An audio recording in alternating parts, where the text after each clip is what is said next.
Terpujilah Kristus Tuhan, Raja mulia dan kekal.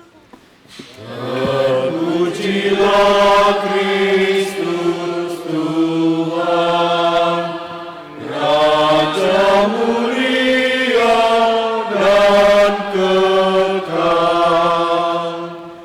Bertobatlah sabda Tuhan, sebab kerajaan surga sudah dekat.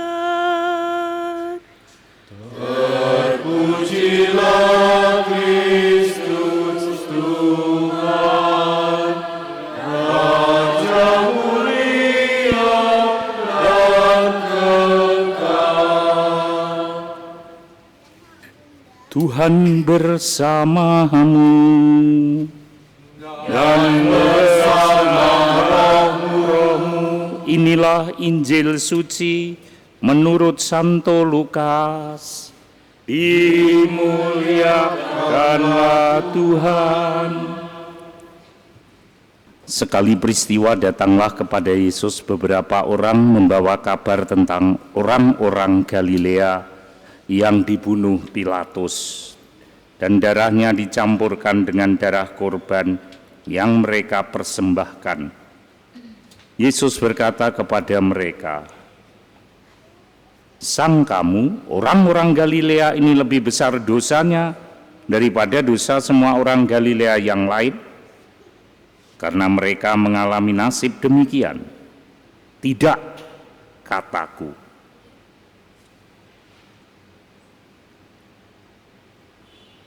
Tetapi jika kamu tidak bertobat, kamu semua akan binasa dengan cara demikian. Atau sangkamu ke-18 orang yang mati ditimpa menara dekat Siloam lebih besar kesalahannya daripada semua orang lain yang diam di Yerusalem? Tidak, kataku kepadamu.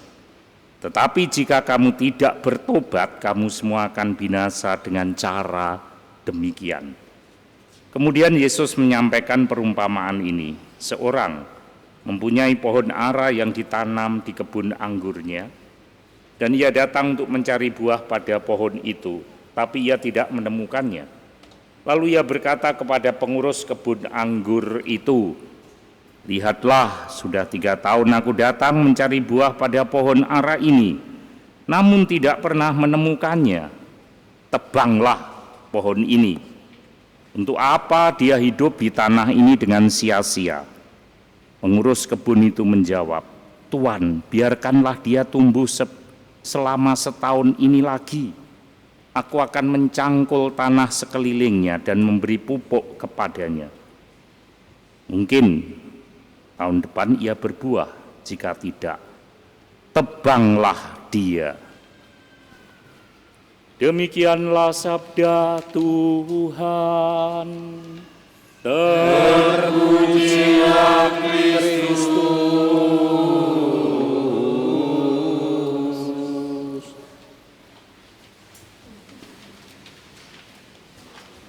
Tuhan selalu memberi kesempatan manusia untuk berbenah diri, atau bahasa kitab sucinya itu bertobat. Ya. Sebab saudara-saudara yang terkasih, kalau kesempatan itu sudah diberikan tetapi tidak kita manfaatkan, ada bahaya bahwa orang itu bisa mengalami suatu hal yang tidak terduga, terutama hal-hal yang apalah katakan orang itu mengerikan, ya.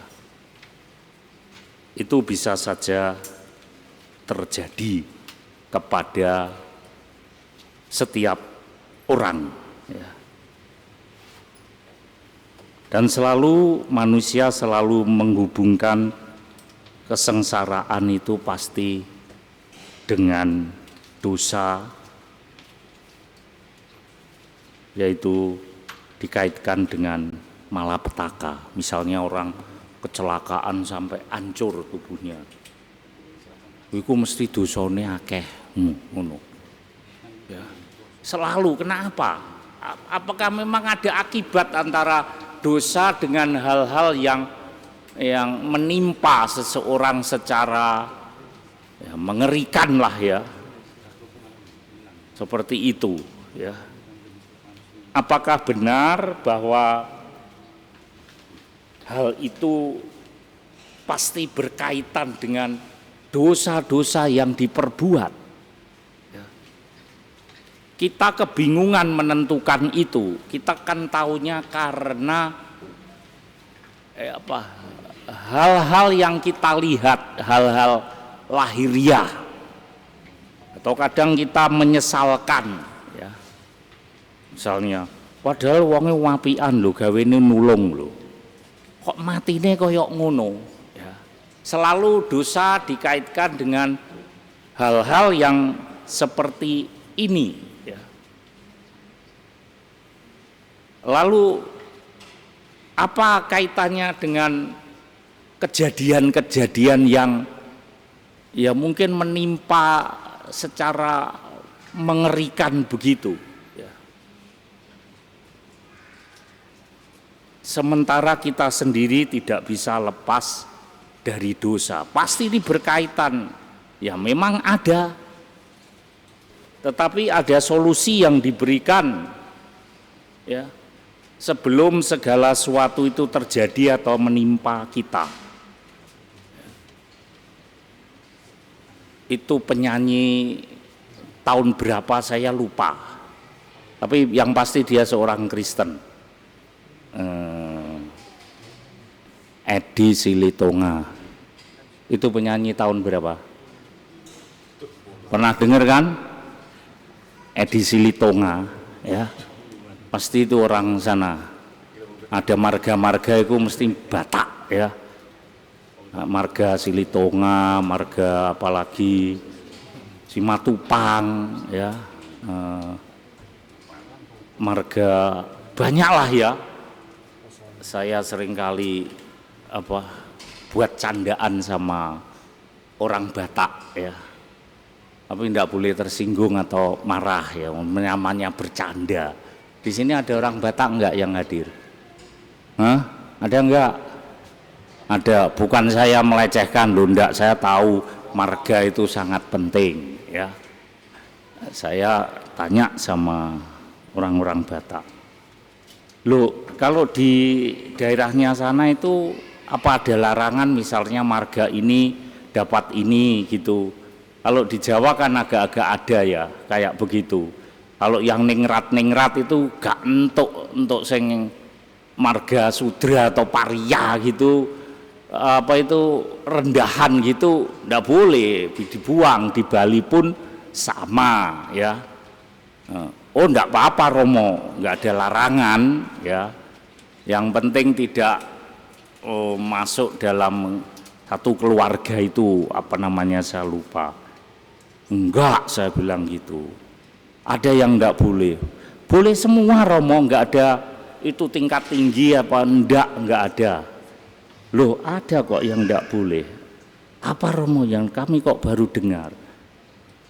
Yaitu Situmorang ndak boleh dapat marga Silitonga. Ah nggak ada Romo. Ada, saya bilang gitu.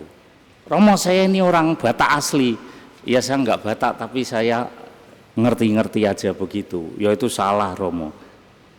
Emang kenapa Romo kalau ndak boleh? Padahal kami nanti kalau Silitonga marganya dapat Situmorang, nanti buat marga baru. Lu apa Romo? Silit orang.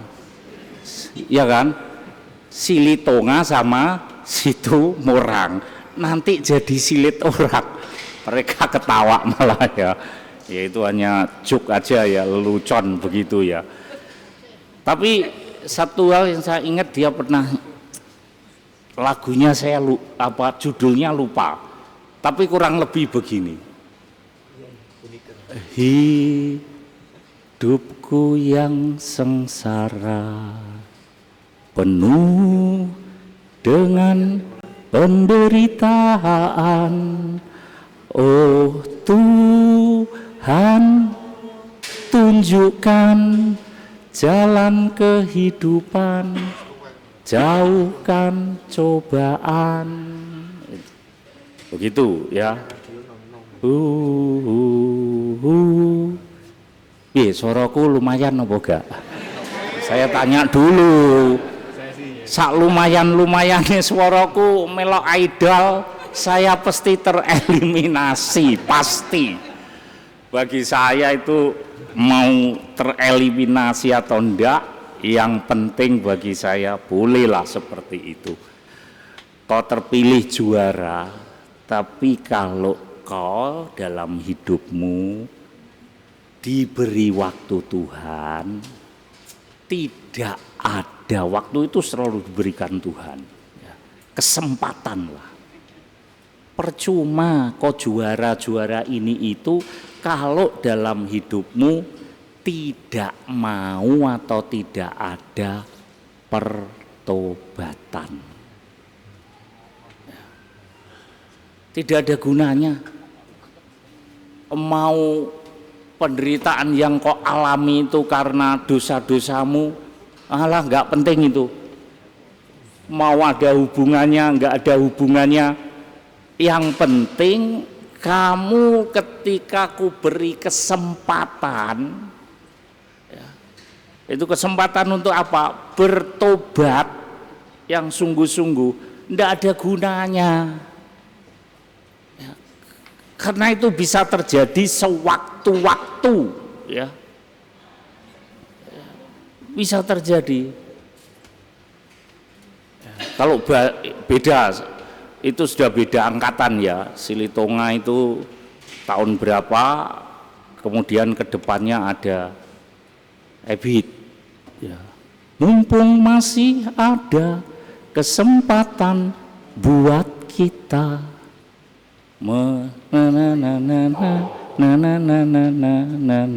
itu kan sama aja, diberi kesempatan ya. Untuk apa? Karena itu kan juga tragedi semua ya. Yang satu mungkin lebih pada pribadi, oh, hidupku kok sengsara terus, penuh penderitaan.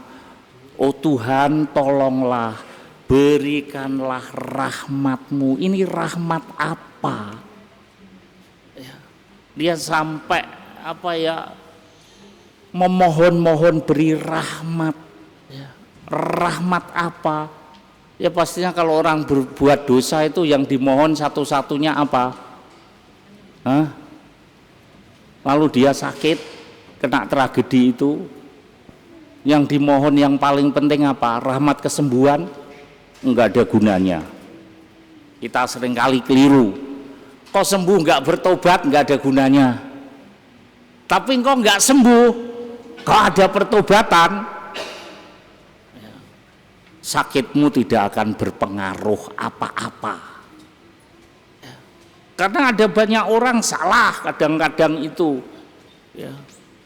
Ya bisa juga karena dosa-dosanya, tetapi di sini ditekankan bahwa dalam peristiwa-peristiwa yang dialami manusia ini, ya, ketidakberdayaan dan merasa dirinya seperti dihukum, ya. Kalau sudah mengalami hal-hal yang mengenaskan, aduh kenapa Tuhan kok menghukum saya? Ya, seperti itu. Dia telah berdosa, benar bahwa tak ada manusia yang tidak berdosa, ya. Lalu siapa yang akan mengatakan bahwa dalam malapetaka itu ada kasih? Anda pernah mengalami sebuah penderitaan atau apalah bahasanya, penderitaan malapetaka? Emang ada yang oh kasih Tuhan begitu luar biasa sehingga aku menderita? Ada? Kau tidak akan melihat kasih Allah sedikit pun tidak akan. Karena kau dalam keadaan apa? Kau tidak melihat apakah itu ada kasih Tuhan di situ? Enggak. Karena apa? Kau sedang apa? Menderita. Gak ada.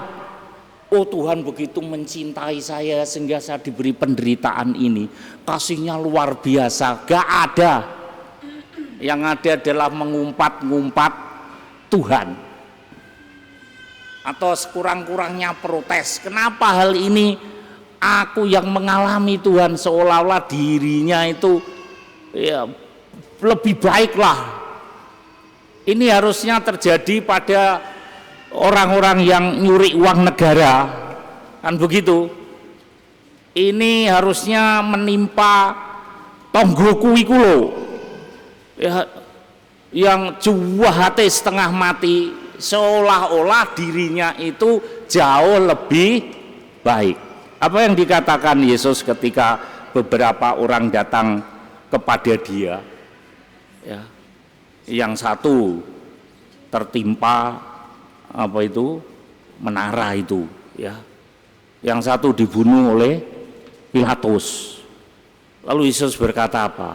Sangkamu, orang-orang Galilea itu kan orang di luar Israel, sangkamu hidup mereka lebih baik dari kamu. Aku katakan tidak kepada mereka, Yesus. Tidak. Kalau kamu pun tidak bertobat, diulang 2 kali lewat peristiwa itu, hal yang sama bisa menimpa dirimu atau yang lebih buruk lagi. Ingat ketika Yesus menyembuhkan apa itu 10 orang yang sakit kusta atau apa itu, yang lain kemana? Nggak balik, ya toh, cuma 1. Terus Yesus bilang apa? Mana ini di antara ke-10 orang itu yang kembali mengucap syukur pada Tuhan? Hanya orang 1 ini. Lalu Yesus berkata, karena itu pergilah, kamu sudah sembuh, dan jangan berbuat dosa lagi. Kalau itu terjadi, bisa jadi hal yang lebih buruk dari yang kamu alami bisa terjadi. Mengapa lebih buruk bisa terjadi?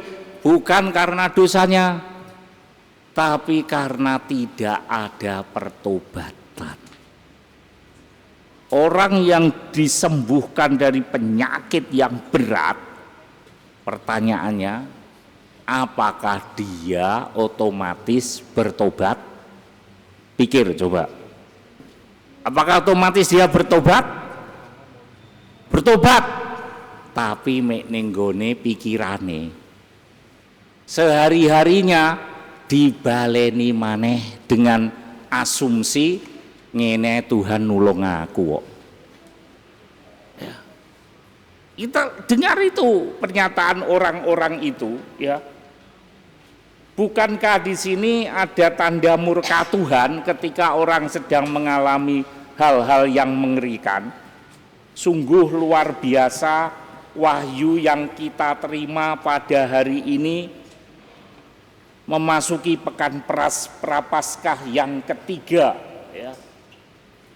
Sesuatu yang sungguh-sungguh menyentak kita, ya. Bahwa penderitaan dan dosa, malapetaka dan dosa tidak boleh, sekali lagi, kalau ada suatu saat mengalami, dikatakan melalui bacaan yang kita dengar, kalau penderitaan dan dosa, malapetaka dan dosa tidak boleh dihubungkan begitu saja. Karena hampir semua, entah itu Muslim, Katolik, Kristen, Buddha, sama saja, ya. Padahal sudah jelas dikatakan di situ, ya. Tidak ada hubungannya, semua itu bukanlah tanda hukuman dari Allah. Tidak. Hukuman itu nanti pengadilan terakhir. Selama pengadilan terakhir belum ada, belum datang, Yesus tidak memungsikan dirinya jadi hakim. Tidak, nanti ada waktunya ketika segala sesuatu sudah berakhir, baru dia fungsinya pengadil itu tadi ada. Sedangkan orang mengalami malapetaka, apakah itu tanda kesudahannya? Tidak. Karena itu jangan tergesa-gesa menempatkan Yesus sebagai pengadil. Iya, memang dia diberi kuasa, nanti putraku itu yang akan mengadili semua orang. Nanti pada apa? Pada apa? Pada hari? Enggak tahu. Hari kiamat, segala sesuatu sudah berakhir. Bukan hari jimat. Senengane kita itu jimat-jimat begitu toh. Ya. Pada hari kiamat nanti dia akan berfungsi. Kalau tidak, ya sekarang ini ada orang menderita hal-hal yang mengerikan. Apakah sudah kiamat? Belum. Malah seringkali kita melihat dengan mata kepala kita sendiri. Ya. Hal-hal itulah kita maka jangan mudah menghubungkan dengan ini hukuman dari Tuhan. Kita baru harus berbicara tentang hukuman kalau tidak ada pertobatan. Kalau tidak ada pertobatan, ya, pada saatnya engkau menghadap Tuhan, baru itu kita bicara tentang hukuman. Kalau tidak, ya tidak, itu bukan hukuman.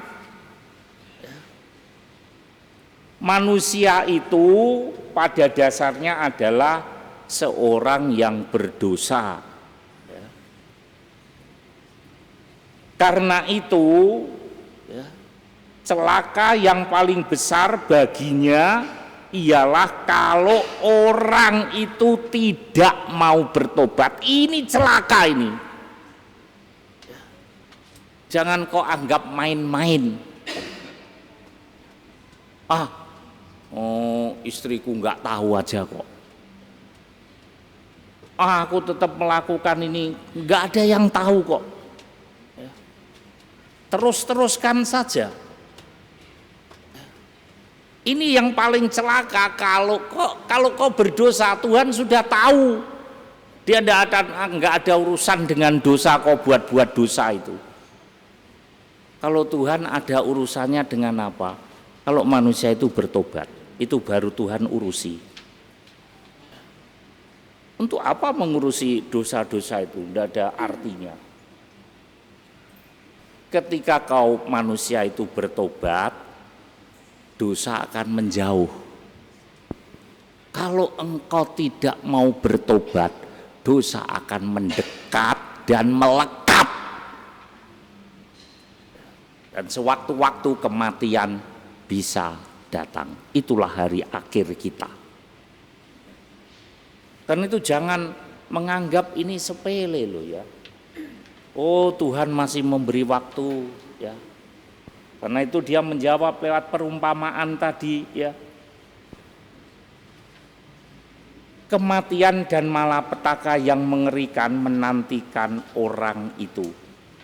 Celakanya ialah bahwa kita baru merasa perlu bertobat kalau peristiwa yang mengerikan itu sudah terjadi. Biasanya begitu, tapi juga tidak pasti. Nanti dia pulih lagi, malah mengerikan. Kalau dulu korupsinya cuma ya kisaran jutaan, setelah bebas miliaran, setelah bebas lagi triliunan, makin meningkat ya. Tidak ada ya. Kalau orang bertobat itu kayak si iki loh, sapa pemungut cukai pajak itu loh, si siapa yang ketemu Yesus itu yang pedek itu, Sakeus. Yesus nggak njaluk loh, tapi dia bilang apa? Yesus, sekiranya aku nanti melakukan hal ini lagi, akan kuganti 4 kali lipat. Ada koruptor yang berani ngomong gitu? Kalau nanti aku bebas, ya, saya lakukan ini, hukum mati saya, ada yang berani? Gak ada. Kalau bisa bebaskan saya. Itu baru namanya orang bertobat sungguh, ya, berani, ya, meskipun hukum tidak, ya, di Indonesia kan belum dilegalkan lah, ya, hukuman mati bagi para koruptor. Beberapa negara sudah, kayak RRC itu, Cina. Pokoknya ketahuan korupsi gak peduli, ya, mau dia presiden mau apa, hukum gantung, hukuman mati. Di Indonesia orang yang korupsi hukuman ringan, ya, bukan hukuman mati tapi hukuman ringan, bukan hukuman paling berat.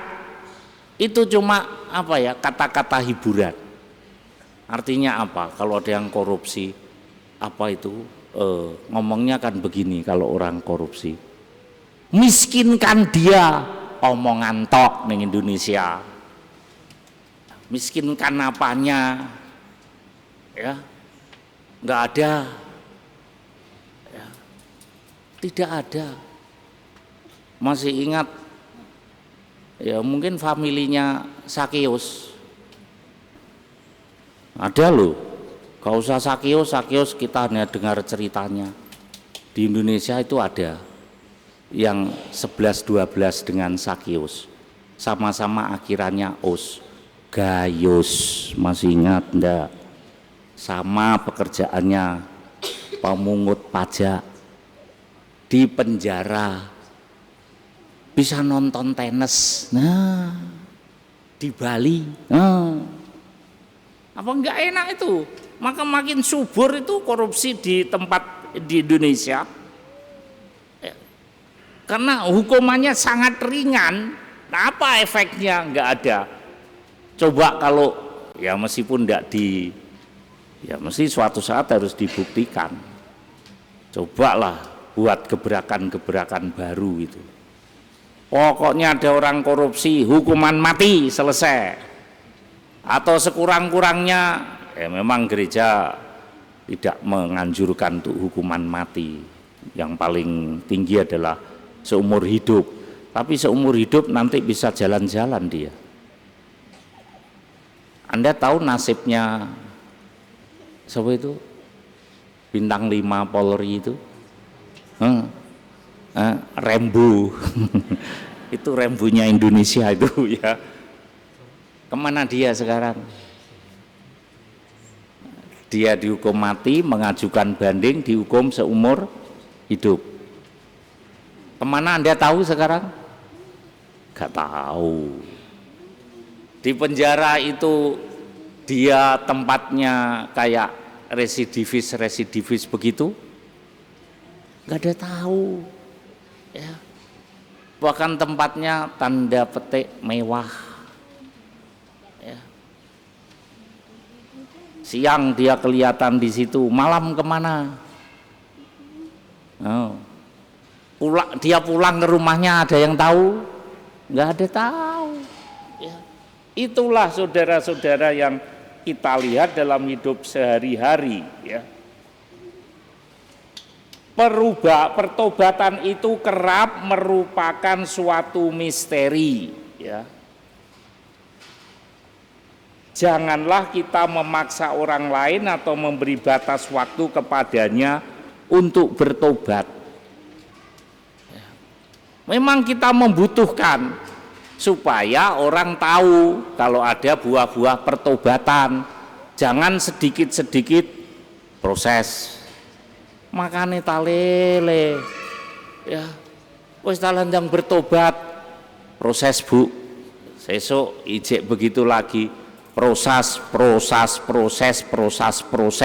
mana buah pertobatannya nggak ada sama sekali. Ya memang Tuhan mengajarkan supaya jangan paksa dia untuk bertobat, biarlah dia sendiri ya mengalami pertobatan sejati itu ya.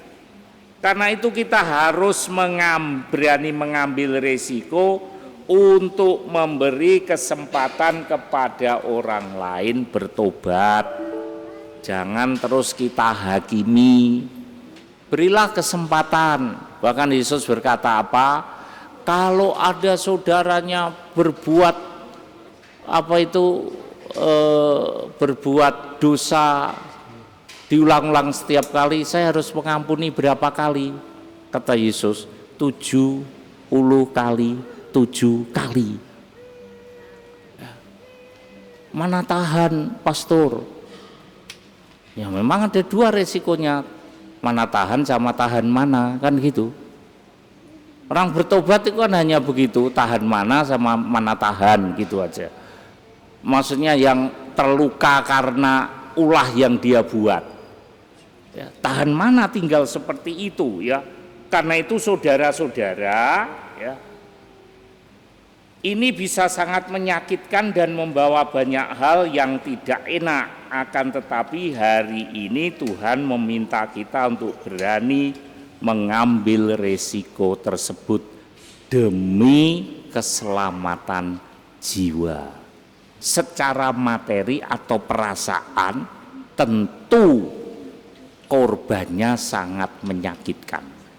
Tapi apakah Tuhan memberi contoh itu? Iya.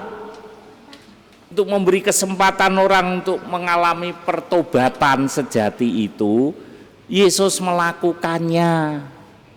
Dia beri perumpamaan, ada seorang yang menyuruh pengurus kebunnya untuk menanam pohon apa? Pohon apa? Pohon jambu, durian, atau apa? Pohon ara. Ya. Terus setelah 3 tahun tuannya datang, iki pohon ara dikei pupuk, tanah wis dicangkul, kok gak berbuah. Artinya kalau manusia kok gak ada pertobatan, wis diberi kesempatan ya. Lalu dia bilang, tebang. Untuk apa? Sia-sia dia hidup di tanah sudah dikasih pupuk, dia tetap tidak berbuah. Selesai toh artinya ya. Tapi apa yang terjadi? Pengurus kebun itu datang, Tuan, tolong tah Tuan ya, jangan, kasih waktu 1 tahun lagi. Saya akan berupaya untuk apa? Untuk mencangkul tanahnya dan memberi pupuk, saya perhatikan. Kalau nanti dia tetap tidak berbuah, tebang. Siapa pengurus kebun itu? Siapa? Sampean. Boro-boro. Kene iki sing pohon ara. Pengurus kebun itu adalah Tuhan kita Yesus Kristus. Kita sudah tamat sebetulnya, tapi pengurus kebun itu berkata, Tuan, ojo sih Tuan, saya akan dandani dia, saya akan dampingi dia, saya beri waktu lagi dia ya. Artinya jangan proses-proses, segera. Karena itu Injil hari ini mengajak kita apa? Untuk mohon rahmat pertobatan. Kau dalam doa sudah pernah minta rahmat pertobatan? Loh, itu yang paling penting loh. Daripada engkau minta sembuh, kau minta ekonomimu lancar, tidak ada rahmat pertobatan, dosa akan memberikan malapetaka, kebinasaan. Itu tadi dikatakan di situ. Maka jika kamu tidak bertobat, kamu akan binasa. Gak main-main ini saudara-saudara. Mungkin Anda sedang mengalami suatu saat menjadi pohon ara itu, tapi suatu saat kamu ada di posisi pengurus kebun. Sama-sama dua-duanya dituntut. Kalau kau masuk dalam kategori pohon ara, segeralah bertobat. Kalau kamu yang menjadi pengurus kebun itu, kau harus memberi kesempatan. Kau harus jauh lebih sabar lagi. Kau harus jauh lebih kena dampaknya, yaitu kau akan juga ikut sengsara di sana. Tinggal terserah Anda mau pilih yang mana. Apakah Anda yang jadi pohon ara atau yang jadi pengurus? Kita tidak bisa menghakimi orang. Mungkin si A jadi pengurus, mungkin si B jadi pohon aranya. Ya kita diminta sesuai dengan posisi kita. Ya, siapa yang tahu Anda di posisi pohon ara atau pengurus kebun? Sampean dhewe sing ngerti. Ya, saya kira-kira ini ada di mana? Kalau saya ini sebagai pohon ara, tak ndang bertobat aku. Kalau Anda di pengurus, ya aku tak jauh lebih sabar ngadepi iki anakku sing gregetno, bojoku sing semelekete, misalnya gitulah ya, apalah pun bahasanya ya. Itu jelas di situ. Apakah ada hubungan antara pertobatan kita dengan kebinasaan? Itu baru ada. Kalau berdosa sudah, tapi masih ada peluang sekalipun itu kecil, yaitu segeralah bertobat yang sejati. Karena itu kita selalu mohon, beri Tuhan aku rahmat pertobatan. Kalau aku merasa menjadi pohon ara, tapi kalau aku menjadi pengurus, beri Tuhan aku juga rahmat pertobatan untuk lebih sabar, lebih memberi waktu ya, orang untuk berbenah. Supaya satu hal saja, kita tidak binasa. Orang yang tidak mau bertobat dipastikan dia akan binasa. Sedangkan orang yang mau bertobat memang dia menderita, tetapi dia tidak sampai mengalami kebinasaan kekal. Maka mari momen Pekan Prapaskah ketiga ini kita mau datang secara khusus supaya Tuhan berkenan menganugerahkan rahmat pertobatan dalam diri kita, supaya kita kelak tidak mengalami kebinasaan tetapi mengalami hidup di dalam kemuliaan bersama Dia yang pengurus kebun itu, yaitu Yesus Kristus, Tuhan Allah dan Juru Selamat kita. Amin.